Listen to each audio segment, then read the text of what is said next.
सत्संगत बहुत मुबारक घड़ियाँ गुरसिख की ज़िंदगी में आती हैं जब सतगुरु के सामने बैठने का मौका मिलता है, जब सतगुरु के दर्शन होते हैं, जब दास सत्संगत शब्दों की चोन करता है तो उसमें साकी साहब की कुछ पंक्तियाँ वो बहुत सही मन की अवस्था को बयान करती हैं। साकी साहब ने लिखा कि मोहब्बत रब दी दिल विच लको के रख नहीं हुंदी, सिर्फ जाहिर नूं जो वेखे हकीकी वो अख नहीं हुंदी। गुरु ते सिख दा रिश्ता है फुल ते खुशबू दा साकी, खुशबू फुल दे नालों कदे भी वख नहीं हुंदी। सत्संगत भक्ति का बेस, भक्ति की नींव गुरसिख की इसी बात पर निर्भर करती है कि उसके लिए सतगुरु है कौन, सतगुरु के मायने क्या हैं। गुरसिख का रिश्ता गुरु के साथ, इसकी नींव इसी बात पर टिकी है कि सतगुरु कौन है। पहले पातशाह श्री गुरु नानक देव जी महाराज कहते हैं गुरु परमेश्वर एक है, सब मेरे असमाए। दूसरे पातशाह श्री गुरु अंगद देव जी महाराज कहते हैं जे सो चंदा उगवे सूरज चढ़े हजार, एते चानन होंदे गुरबिन घोर अंधार। तीसरे पातशाह श्री गुरु अमरदास जी महाराज कहते हैं आनंद पिया मेरी माए सतगुरु मैं पाया, सतगुरता पाया सहज सेती मन वजियां बधाइयां, राग रतन परवार परियां शब्द गावन आइयां। चौथे पातशाह श्री गुरु रामदास जी महाराज कहते हैं हम रुलते फिरते कोई बात ना पूछता, गुरु सतगुर संग कीरे हम थापे। पंचम पातशाह श्री गुरु अर्जन देव जी महाराज कहते हैं गुरु समरथ गुरु नंकार गुरु ऊंचा अगम अपार, गुरु की महिमा अगम है क्या कथे कथनहार। नौवें पातशाह श्री गुरु तेग बहादुर साहब जी महाराज कहते हैं नाम रेओ साधु रेओ रेओ गुरु गोबिंद। भगत साध संगत कहते हैं आप नारायण कला तार जग में परवरियो। कबीर जी महाराज कहते हैं गुरु गोविंद दो खड़े काके लागू पाए, बलिहारी गुरु अपने जिन गोविंद दियो मिलाए। शहनशाह जी कहते हैं इको इके खेड़ है एक दी लंबा चौड़ा लेखा नहीं, तय अवतार गुरु ही रब है इस विच कोई भुलेखा नहीं। अब साध संगत इन सारे रेफरेंसेस के साथ, इन सारे इलाही वचनों के साथ अगर मेरी अंडरस्टैंडिंग अलाइन कर जाए, अलाइनमेंट हो जाए, फिर तो क्या ही कहने। क्योंकि इंपॉर्टेंस इस बात की है कि मेरे लिए मेरी डेफिनेशन क्या है। अब मान लीजिए सतगुरु स्टेज पर बैठे हों, मैं नमस्कार की पंक्ति में लगकर नमस्कार करने जा रहा हूं, अगर उस वक्त स्टेज पर बैठे सतगुरु को मैं सिर्फ साकार समझ के नमस्कार करता हूं तो ये यकीनन है सत्संगत मैं भी साकार तक सीमित रह जाता हूं। अगर ऐसे मौके पर भी स्टेज पर बैठे साकार को मैं निराकार से इकमिक करके नमस्कार कर दूं तो फिर शायद चांसेस हैं कि मैं भी निरंकार में इकमिक हो जाऊंगा। मेरे लिए सतगुरु कौन है, क्या हस्ती है मेरे लिए सतगुरु की। इस क्लैरिटी के बाद ही साध संगत वो सेकंड स्टेज आती है जिसकी भक्ति में बात की जाती है, जिसको कहा जाता है समर्पण। आप सिमरन भी करके देखो, पहली स्टेज पर हम डिक्लेयर करते हैं कि मैंने मान लिया तू ही निरंकार। तो सतगुरु के केस में भी पहली स्टेज ये है मैं मान लूं ये है करता, ये सब कुछ करने वाले हैं, इनसे ऊपर कुछ नहीं है मेरी जिंदगी में। फिर स्टेज आती है मैं तेरी शरण हां, सतगुरु के लिए भी मैं तेरी शरण हां। अब आप जैसे बोलोगे, सत्संग दास यहां पे स्पेसिफिकली ये बात कहना चाहता है जब मैं लिविंग गुरु की शरण में जाता हूं, लिविंग गुरु जीता जागता गुरु, तो उनकी शरण में जाने का सिर्फ और सिर्फ ये ही मतलब है कि जैसे आप बोलोगे महाराज वैसे मैं करूंगा और कुछ नहीं है, जैसे जैसे आप बोलोगे, और फिर वही समर्पण है।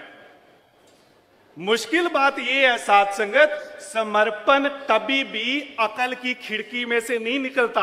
अकल की खिड़की सिर्फ इतनी सी है, समर्पण इतना बड़ा शब्द है। आप जरा सोच के देखो, इतिहास की बात हमने कितनी बार की। अगर गुरसिख को जब रात को कपड़े धोने के लिए बोला गया, अगर वो अकल की खिड़की से देखता तो वो गुरु को उठा देता कि महाराज अजय तो दिन ही नहीं चढ़ेगा, जैसे दिन चढ़ेगा तब मैं जाऊंगा।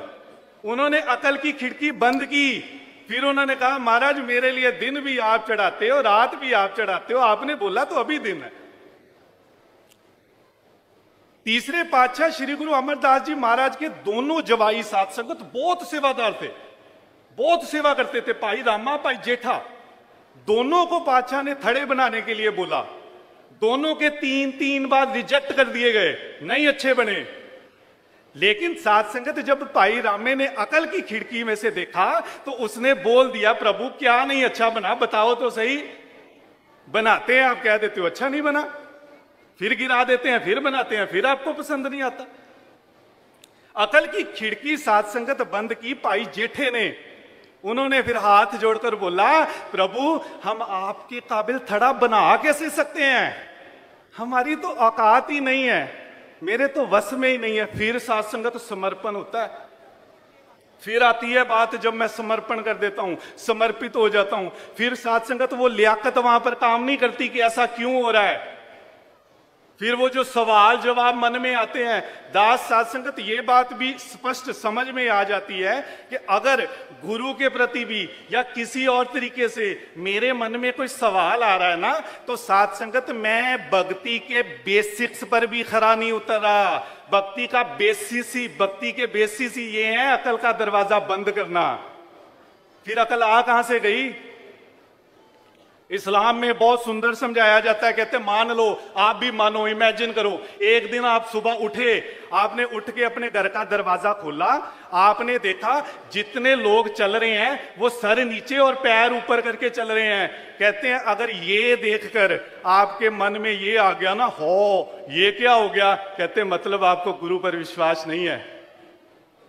इतनी बड़ी बात कि सारे लोग सिर नीचे और पैर ऊपर करके चल रहे हैं, तब भी आप बोलो वाह सच्चे पातशाह तो कुछ भी कर सकता है, तब आपको गुरु पर विश्वास है। ये कब होता है? साध संगत अकल का दरवाजा बंद करने पर होता है। दास को याद है कई बार इंग्लिश मीडियम संगतों की कुछ रिप्रेजेंटेशन करनी, तो महापुरुषों ने मोटिवेट करते हुए ये बताना कि महापुरुषों इंग्लिश जब हमें आएगी तो कोई लैंग्वेज बैरियर नहीं रहेगा, हम वहां पर प्रचार कर सकते हैं जहां पर इंग्लिश लैंग्वेज बोली जाती है, क्योंकि यूनिवर्सल लैंग्वेज है, ये हमें बोलनी चाहिए, हमें सीखनी चाहिए, प्रचार में बढ़ोतरी होगी।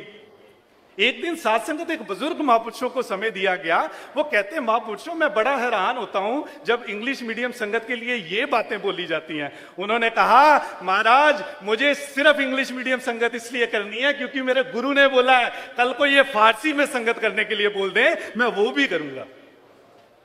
अकल का दरवाजा बंद कर दिया जाता है। साध संगत तो समझ नहीं आगे लेके आई जाती।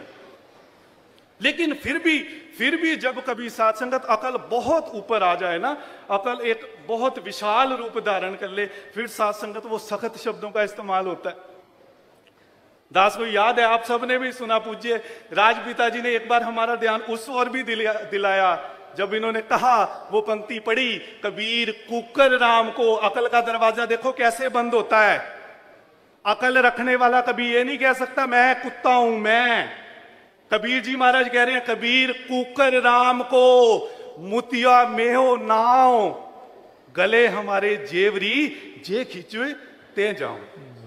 ऐसी अवस्था साध संगत अकल का दरवाजा बंद हो जाता है। फिर साध संगत शहंशाह जी को सख्त शब्दों में समझाना पड़ता है। शहंशाह जी कहते हैं कोई सूरा कोई राजा नहीं है, पीख जो इथों पांदा नहीं, एक भी जीव नहीं जग उत्ते जो इस्तो मंग खांदा नहीं, लाख करोड़ा खा के एदा साफ मुकरदे जांदे ने। होशे मूरख खा के एदा इनू अख विखांदे ने। मूरख बंदा तेरे चों भी कट के नुक्स विखांदा है। फिर कहते हैं होनी दा जा थप्पड़ लगदा है, होश तां इनू आंदा है। अकल के दरवाजे खड़े हो जाते हैं बहुत बड़े बड़े। इसलिए गुरसिख हमेशा हमेशा यही अरदास करता है। अभी महापुरुष बोल के गए, लख स्याणा होवे गुरसिख।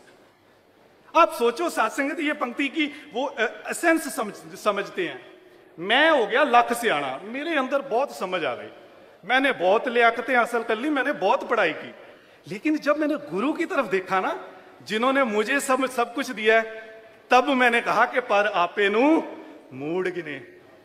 लाख होवे सिख दौलत वाला, मैं दुनिया के साथ कंपेयर करूं तो मैं लाख भी हो सकता हूं, करोड़ भी हो सकता हूं, लेकिन जब मैं इनकी तरफ देखता हूं ना, गुरचरना दी तूड़ गिने।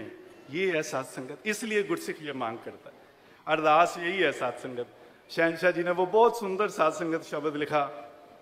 हम सबको जैसे ना रास्ता दिखाने की बात की गई, शहनशाह जी ने लिखा, होमे ताई तज जेड़ा पज आया गुरु कोल, सुख माने रज रज आसा हुईयां पूरियां, जिन्हें कीती सेवा मेवा मुल गया, उस नूं ही सोहणियां पुछाता पाए, खाए पिया चूरियां, पुजदी सी भंग जिदे घर नित भुख दी ही, ओदे दार उत्ते पईयां दिसदियां बूरियां, कहे अवतार नर गुरु दे कोल आया, अंग संग रब पाया, दूर होईयां दूरियां। आना कैसे है? होमे ताई तज। इसलिए अंत में साध संगत यही अरदास है। कई बार हो सकता है साध संगत तो दुनिया जब बहुत सवाल करती है, बहुत ऐसे मौके आते हैं जब दुनिया सवाल करती है, ये कैसे हो गया, ये कैसे हो गया, उसमें गुरु के प्रति भी शायद बहुत सवाल आ जाते हैं। लेकिन आप दिल से साध संगत अगर बताए तो कई बार दिल सिर्फ इतना ही कहना चाहता है कि भाई मुझे और कुछ पता नहीं है, मेरा इनके बिना गुजारा नहीं है, मैं नहीं रह सकता, मेरे पास कोई जस्टिफिकेशन नहीं है, ये इतने ग्रंथ मैं नहीं बोलना चाहता, ये इतनी एग्जाम